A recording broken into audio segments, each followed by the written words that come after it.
안녕하세요. 샘TV의 복쌤입니다. 오늘은 한국교총 소식으로 여러분들을 만나게 됐습니다. 올해 1월 1일자로 선출된 그 한국교총 2030 청년위원장이신 이승호 선생님을 모시고 오늘 한국교총 2030 어떤 일을 하는지 한번 살펴보도록 하겠습니다. 네, 선생님 반갑습니다. 네, 반갑습니다. 네. 선생님 자기소개 한번 이제 15년 차 교사로 근무를 하고 있고요. 지금 충북 청주에 있는 청주해화학교라는 특수학교에서 지금 현재 근무를 하고 있습니다. 특수학교 선생님이시군요. 네, 맞습니다. 네. 1월 1일자로 이제 선출이 되신 거잖아요. 네, 맞습니다. 사실 교총 회원들도 2030 청년위원회라는 거 있는지 모르시는 분들이 지금 대다수일 거란 말이죠. 저도 그 2030 청년위원들이 어떤 역할을 하는지 또는 뭐 어떤 임무를 맡고 있는지 거기에 대해서 굉장히 궁금한데 이때까지 2030 청년위원들이 뭐 활동을 해왔다고 하셨는데 거기에 대해서 간략하게 소개 좀 부탁드리겠습니다. 네, 지금 한국교총 2030 청년위원회는 2018년부터 시작해서 지금 현재 제가 이제 5기 이제 청년위원장을 맡고 있는데요. 네. 한국교총 이제 2030 청년위원회에서 이제 주도적으로 이제 사업을 진행했던 것으로 대표적인 게 제주도 이제 2030 캠프나 아니면 래프팅, 그 다음에 이제 무주에서 진행된 스키 캠프 등이 있고요. 그 다음에 작년에 이제 코로나 상황으로 좀 어려웠지만 이제 비대면으로 샘TV 관련해서 이제 유튜브 채널 이제 경연대회도 진행을 했습니다. 주로 보니까 이렇게 2030들 데리고 이제 놀러 다니고 이제 이런 활동을 하셨군요. 네. 큰 이제 2030 캠프가 이제 조축을 이루었는데요. 사실은 2030 세대가 이제 관심 있어하는 그런 놀이문화, 그다음 가치 아니면 여러 가지 이제 고민하는 내용을 좀 담아서 사업을 많이 진행하려고 이렇게 노력하고 있습니다. 그렇죠. 그 캠프 속에서 사실 이제 활동을 하고 또 교육에 대해서 여럿이도 이제 그 선생님들을 만나면서 그 또 교육에 대한 또 이제 말씀도 이제 나누고 이제 그런 장을 이제 마련을 한 거죠. 네. 어떻게 보면. 네, 그러면 지금 코로나 시국에서는 이 활동이 지금 좀 그 제한이 있었다라고 하셨는데 네. 올해도 마찬가지로 좀 사실 코로나 상황이긴 하거든요. 다시 확산세도 늘어나고 있고 올해는 뭐 어떤 또 계획이 이제 특별히 있으신지. 네. 지금 올해 이제 2030 청년위원회 사업에 대해서는 지금 이제 제 38대 정성국 회장님이 이제 취임을 하시고 이제 새로운 회장단에서 2030 그다음 이제 교총에 대한 사업 계획과 공약에 대해서 지금 위원회에서 열심히 지금 공약을 점검하고 있습니다.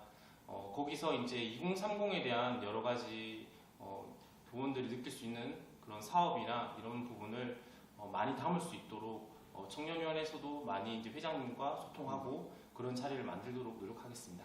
그러니까 지금 교총이 지금 굉장히 고민이에요, 맞죠? 교총 회원이 이제 계속 감소하고 있고 그 새로 오신 이제 선생님들이 우리 이제 2030 선생님들이 교총으로 들어오는 게 아니고 오히려 이제 좀 탈퇴하고 있는 그런 추세인데 어떻게 좀 교총도 이제 젊은 교총으로 쇄신이 필요하다 해서 이제 5년 동안 사실 노력을 많이 했죠. 이거 위원회를 구성하면서 청년위원회 구성하고 하면서 그런데 여전히 잘 되고 있지 않다. 네, 그런 문제점이 있는 것 같고 5년 동안 조직하고 활동을 해왔지만 사실 2030들이 늘지가 않고 있습니다. 맞죠? 네, 그래서 올해는 첫 초등 교사 출신의 회장님이 이제 당선되셨으니까 어떤 그 회장대회에서 위에서부터 또는 아래에서부터 새로운 바람이 이제 불기를 좀 기대를 합니다. 그 우리 정성구 회장님에 대해서 간단하게 어떻게 아시는 거 있으면 그런 말씀 해주시죠. 네, 제 38대 이제 정성구 회장님 같은 경우에 최초 이제 초등 교사 출신의 이제 교총 회장이시고요. 얼마 전 이제 취임식 때 저도 이제 참석을 했었는데요. 국회에서 오신 이제 여당, 야당, 국회의원, 그다음에 교육부, 그다음에 관계기관에 계신 분들 앞에서 이제 PT를 통해서 이제 한국교총의 비전에 대해서 직접 발표하시는 모습을 보게 되었습니다. 거기서 이제 교총의 변화가 시작되었다는 느낌이 들었고요. 일단 현장 중심의 이제 교사들에 대한 의견을 많이 듣고 계신 분이기 때문에 한국교총의 새로운 미래가 좀 기대되는 것 같습니다. 그러니까 우리 이제 청년위원장님이 느끼시기에는 우리 이제 2030의 의견도 회장님한테 바로 이제 전달이 될 것 같다.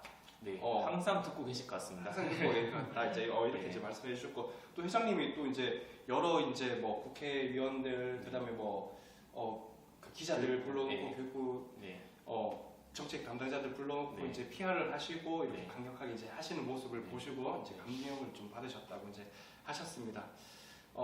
그렇다면 위원장님, 위원장, 2030 선생님들이 원하는 게 뭘까요? 우리가 그걸 충족시켜줘야지 이분들이 교총에 들어올 건데 말이죠.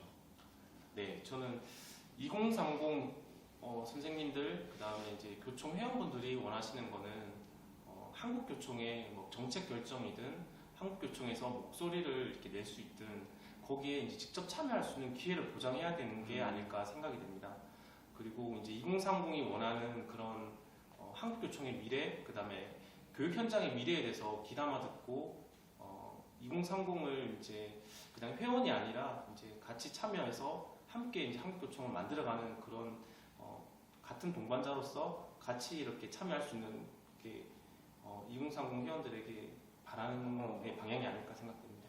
지금 이제 교직 생활을 이제 하시면서 쭉 느끼는 건데 그 선생님도 그렇고 뭐 교권에 대한 이슈가 이제 한번 있었고요, 맞죠? 네.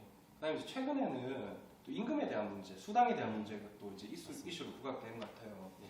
이제 공무원 노조분들이 막 임금을 올려달라고 이제 투쟁을 하고 하는 모습에서 우리 교사들도 어떤 이제 수당 인상에 대한 부분들 이런 부분들이 이제 같이 그 불만들이 이제 나오고 있는 상황이거든요. 네. 그래서 실질적으로 지금 새로 이제 임용되시는 선생님들 보면 굉장히 똑똑합니다. 네. 수능도 점수도 굉장히 높고요. 근데 그분들의 역량도 되게 뛰어나죠.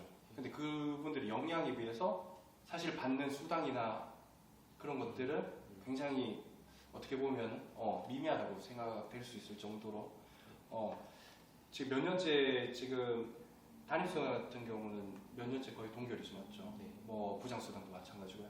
이런 거에 대해서 좀 한국교총도 강력하게 얘기를 할 필요가 있겠다. 네. 그렇게 그 생각되는데 수당 인상에 대해서는 이제 항상 이제 교육부 교섭이나 뭐 정부의 이제 한국교총에서 수당 현실화에 대해서는 계속 요구를 하고 있는 걸로 알고 있습니다. 예, 항상 요구를 하고 있지만 정책적으로 반영된 부분도 있고 반영이 되지 않은 부분도 있는 것 같은데요. 그걸 좀 더 이제 정부와 이제 교육부에 강력하게 전달을 해서 일선 현장에서 이제 힘들게 노력하고 고생하시는 선생님들께 이제 그런 수당이나 이런 것이 현실화됐으면 네, 그러니까 그 올해 이제 저 정성국 회장님 취임되신 정성국 회장님은 또 교사 출신이다 보니까 이런 부분에 대해서 더욱 공감을 하리라 생각이 됩니다. 네, 이런 부분에서 좀 적극적으로 우리 정책 당국에 어필을 해주셨으면